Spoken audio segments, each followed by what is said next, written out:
Avant de commencer, un mot pour celles qui, comme Marguerite, Marine ou Helena Bailey, ont passé des heures devant leur miroir à chanter avec une brosse à cheveux comme micro. Celles qui ont transformé leur placard en studio d'enregistrement et leur serviette de bain en costume. Depuis que je raconte des histoires vraies de nouvelles héroïnes, elles m'ont toutes confié leur rêve de petite fille de fouler le plateau de la Star Academy. Aujourd'hui, je suis très heureuse de collaborer avec Kiabi Home, partenaire officiel de la Star Academy. Chez Kiabi Home, la maison n'est pas seulement un lieu. Chaque produit s'adapte à toutes les étapes de la vie et accompagne votre quotidien. C'est l'endroit où tout commence, où l'on rêve, où l'on s'entraîne, où l'on ose. Ce partenariat célèbre toutes celles qui chantent entre deux coussins, qui imaginent leur futur sur le lit des parents, qui testent leurs idées et répètent encore et encore. Kiabi Home croit en ces moments simples qui donnent confiance et transforment un rêve en premier pas. Alors à toutes les nouvelles héroïnes qui nous écoutent, continuez à oser, continuez de créer, continuez de croire que votre chambre ou la table du salon peut être votre première scène. Place à l'histoire du jour. Merci à Kiabi Home, notre sponsor du mois. Nouvelles héroïnes.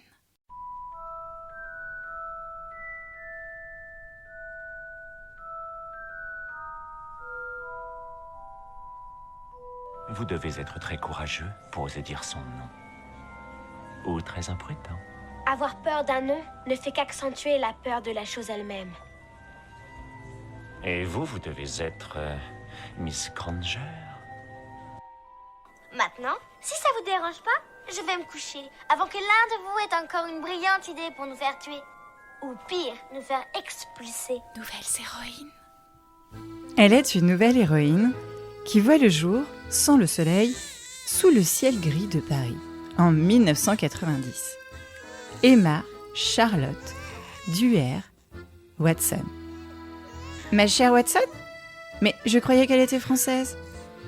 Oui, elle est née à Paris et tu la connais mieux sous le nom d'Emma Watson.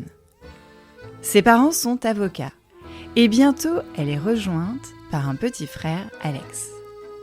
Encore petite que pas trop grande, à 5 ans, ses parents décident de traverser le tunnel sous la Manche pour y élever Emma et son petit frère et poursuivre leur métier d'avocat sur l'île de Sa Majesté la Reine Elisabeth II, de Lady Di et des princes Harry et William. C'est à Oxford que la famille Watson pose ses valises entre les rues anciennes et les grands arbres qui bordent la prestigieuse et plus ancienne université d'Angleterre, l'université d'Oxford. C'est au bout d'une allée d'Oxford qu'Emma se rend tous les samedis après-midi. Car derrière une petite maison rustique, à la cheminée biscornue, se cache une librairie en rez-de-chaussée.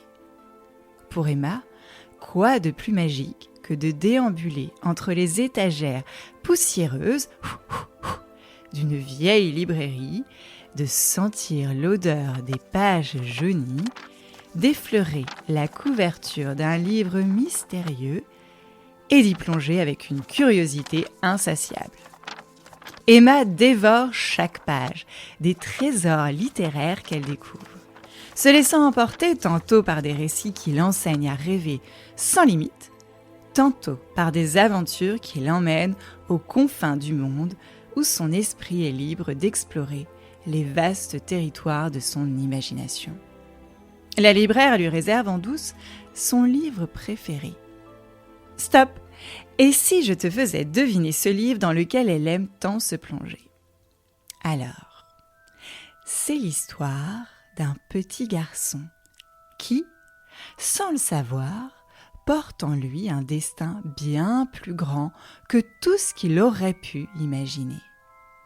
Il dort dans une petite chambre dissimulée sous l'escalier, une pièce sombre, où seul un fin rayon de lumière ose s'aventurer à travers les fentes de la porte. Dans cette maison, les rêves n'ont pas leur place. Pourtant, par moments, un étrange pressentiment s'insinue en lui, comme un secret ancien, une vérité qui ne le connaît pas encore. Il sent parfois qu'il appartient à un monde qu'il ne comprend pas, un monde qui, sans qu'il le sache, attend depuis longtemps de le rencontrer. Et un matin d'un jour brumeux, tout bascule. Ce jour-là, alors qu'il n'imaginait rien d'inhabituel, le garçon se retrouve debout sur un quai de gare, ses yeux écarquillés devant un train écarlate qui siffle joyeusement, empli de passagers comme lui, les bras chargés de malles mystérieuses et de cages renfermant des animaux fascinants. Un panneau un peu usé indique la destination, une école au nom étrange et magique, un endroit où il apprendrait que l'impossible n'a aucune limite. Tu as deviné ? Non ? Alors écoute ces quelques notes.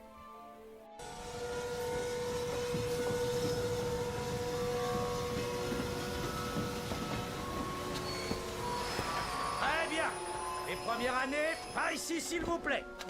Allons, venez, soyez pas timides. Allons, dépêchons. Bienvenue à Poudlard. Bien, dans quelques instants, vous franchirez ces portes et vous vous joindrez aux autres. Mais avant que vous preniez place, vous allez être répartis dans les différentes maisons. Elles ont pour nom Gryffondor, Poufsouffle, Serre d'Aigle et Serpentard. Et oui, le livre préféré d'Emma, quand elle était encore à l'école primaire, était celui d'Harry Potter. Un peu plus grande que petite, Emma se trouve, elle, sur un autre quai, celui du bus qui l'emmène à la Dragon School. Une école privée reconnue pour enseigner à des enfants qui auront, quand ils seront très grands, des prix Nobel, sorte d'Oscar de l'Oscar. Dans cette école, Emma se lance avec ardeur dans toutes les aventures proposées. Elle court avec fougue sur le terrain de hockey, tourbillonne avec grâce en danse, se glisse sur scène dans des pièces de théâtre et écrit des poèmes qui lui valent des récompenses. Chaque jour, Emma travaille dur, que ce soit pour ses cours ou ses activités, et elle est prête à donner le meilleur d'elle-même. Un jour, à l'école, une nouvelle excitante se répand dans tous les couloirs. Les auditions pour le film Harry Potter sont annoncées! Dans la cour de récréation, tous les élèves en parlent et rêvent de tenir un des rôles de la saga. Ah, je rêve tellement de jouer Hermione Granger. Emma est fascinée par cette jeune fille et déterminée comme toujours, elle se présente aux auditions. Elle passe 8 longs et intenses essais où elle donne tout et se concentre très fort. Quelques jours de suspense passent et la nouvelle tombe. Emma a obtenu le rôle. C'est un moment magique. Elle est choisie pour incarner Hermione aux côtés de 2 autres enfants qui joueront Harry et Ron. Elle est transportée de bonheur. Elle va enfin pouvoir vivre cette aventure grandiose qui la faisait rêver dans les livres. Les premiers jours de tournage commencent et Emma découvre un univers fascinant. Les coiffeurs s'amusent à lui rendre sa chevelure encore plus ébouriffée, un peu comme si elle avait rencontré un ventilateur en colère. Et pour parfaire le tout, elle doit se teindre en brun. Mais, au-delà de l'apparence, Emma s'investit totalement dans son rôle. Elle apprend chaque ligne de ses dialogues avec soin. Et parfois, elle connaît même par cœur les répliques de ses camarades. Elle travaille dur, sans jamais se décourager, car elle sait qu'elle a une responsabilité.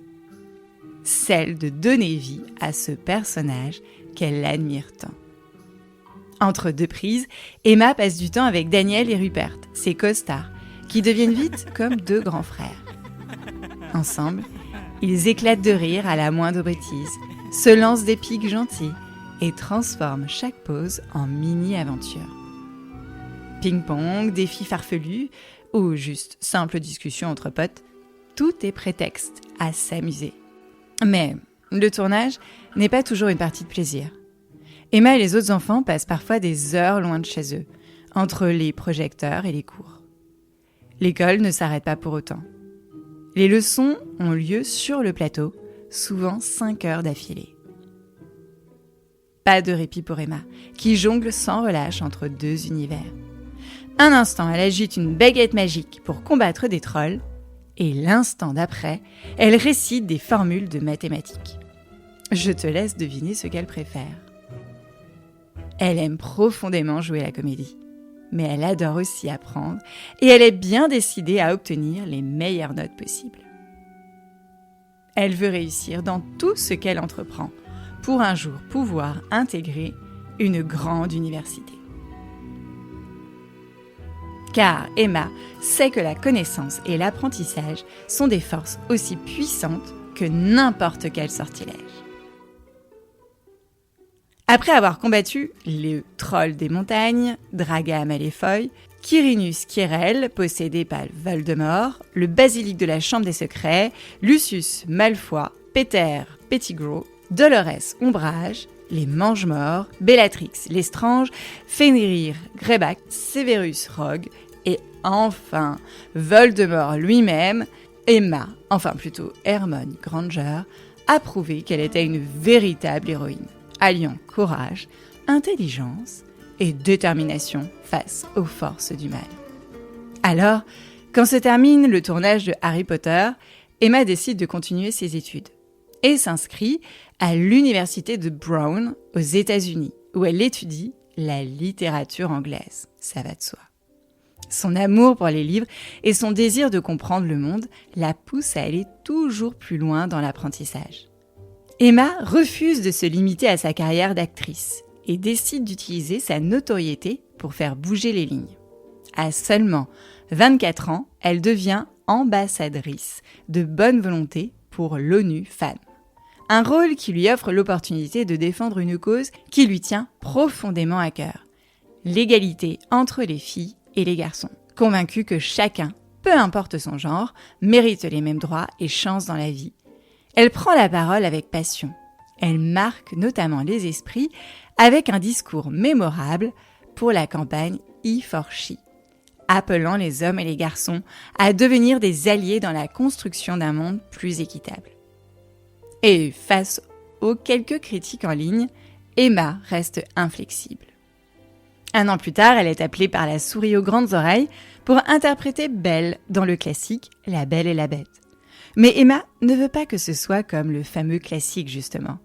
Elle insiste pour que son personnage soit une jeune femme forte et inspirante, que les filles puissent admirer et imiter. Elle propose des idées aux costumiers, suggérant par exemple que Belle porte des chaussures confortables et des vêtements pratiques pour pouvoir courir et être indépendante. Oui, la robe jaune de Belle était un peu trop encombrante. Elle veille aussi à ce que les costumes soient fabriqués de manière écologique, teints avec des colorants naturels. À travers ce rôle, elle veut inspirer des générations de jeunes filles à croire en elles-mêmes, à être indépendantes et à poursuivre leurs rêves. Tiens, ça me rappelle quelque chose. Nouvelles héroïnes.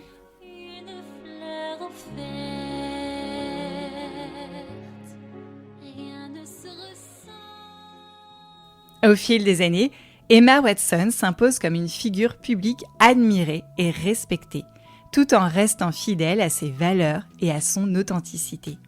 En 2016, elle crée Our Shared Shelf, un club de lecture féministe où des lecteurs du monde entier se réunissent pour discuter de livres abordant des thèmes tels que les droits des femmes, l'égalité et la justice. Ce club pour Emma est bien plus qu'une célébration de son amour des livres. C'est une plateforme pour initier des conversations cruciales et encourager des réflexions sur des sujets qui comptent.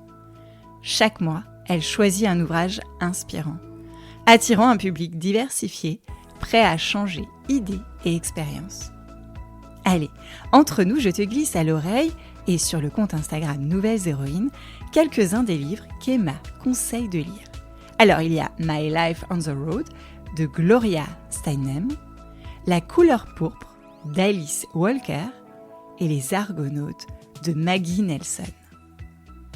Puis, elle rejoint activement Time's Up, une organisation dédiée à combattre les abus et les injustices subis par les femmes dans le monde professionnel. Parce qu'elle sait que chaque petit geste, même très très petit, peut changer des vies. Elle devient ainsi une héroïne moderne, une porte-voix pour celles qui en sont privées. Elle réalise également que l'éducation est une arme puissante pour transformer le monde. Elle entreprend alors de voyager dans des régions où l'accès à l'école pour les filles reste un défi.